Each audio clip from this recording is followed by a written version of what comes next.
শরীফ ওসমান হাদি হত্যার খুনের বিচার এই বাংলার মাটিতে হতেই হবে। আমরা যখন ইলেকশনে মানুষের কাছে গিয়েছি, সারা বাংলাদেশের মানুষ আমাদের কাছে এটাই বলেছে, ওসমান হাদি হত্যার বিচার যেন ভাইয়া এই মাটিতে হয়। ওসমান হাদি হত্যাকারীদেরকে ভারতের মাটিতে খুঁজে পাওয়া গিয়েছে, আমরা শুনেছি।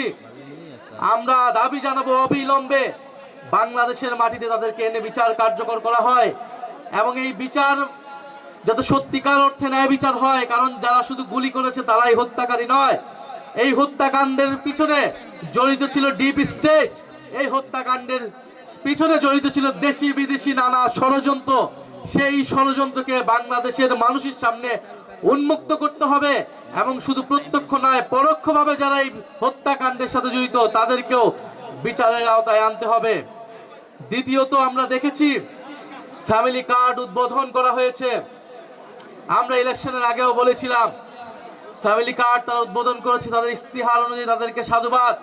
কিন্তু আমরা পাশাপাশি এও বলেছিলাম, যদি দুর্নীতি বন্ধ না হয়, যদি চাঁদাবাজি বন্ধ না হয়, যদি দখলদারিত্ব বন্ধ না হয়, যদি ঋণ খেলাপিদেরকে সংসদে এবং সরকারে ঠাঁই দেওয়া হয়, এই সকল ফ্যামিলি কার্ড কেবল হচ্ছে চোখ ধাঁধানো একটা কর্মসূচি, কেবল এটা বাংলাদেশের অর্থনীতির কোনো পরিবর্তন করতে পারবে না।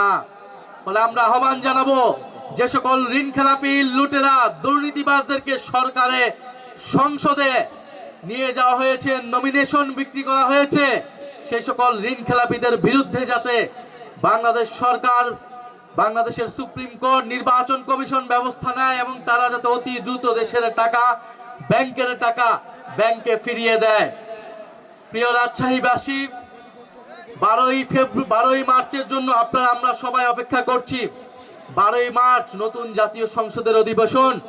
সেই অধিবেশনে শুনছি আমরা ফ্যাসিস্টের দোসর, ফ্যাসিস্টের লেজুর রেখে যাওয়া রাষ্ট্রপতি বক্তব্য দিবে, ভাষণ দিবে।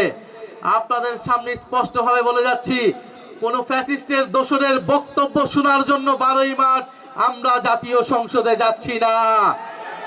আমরা জাতীয় সংসদে যাচ্ছি বাংলাদেশের মানুষ এই ইলেকশনে গণভোটে হ্যাঁ এর পক্ষে ভোট দিয়েছে, সেই হ্যাঁ এর পক্ষে সংস্কারের পক্ষকে বাস্তবায়ন করার জন্য, সেই সংস্কার বাস্তবায়নের জন্য আমরা 12ই মার্চ আমরা জাতীয় সংসদে যাচ্ছি।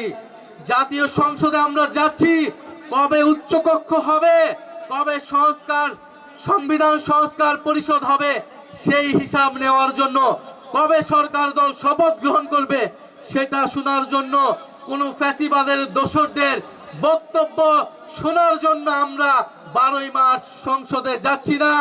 আপনারাও নজর রাখবেন। আমরা বলেছি এই রাষ্ট্রপতিকে অবিলম্বে অপসারণ করে গ্রেফতারের আওতায় আনতে হবে, এবং সংবিধান সংস্কার পরিষদ করে সংস্কার বাস্তবায়ন করতে হবে, হ্যাঁ বাস্তবায়ন করতে হবে। আপনারা সবাই হ্যাঁ এর পক্ষে ভোট দিয়েছেন না? আমরা সবাই দল মত নির্বিশেষে হ্যাঁ এর পক্ষে ভোট দিয়েছি। ফলে সংস্কারের পক্ষে, বিচারের পক্ষে আমাদের সেই লড়াই চলমান থাকবে।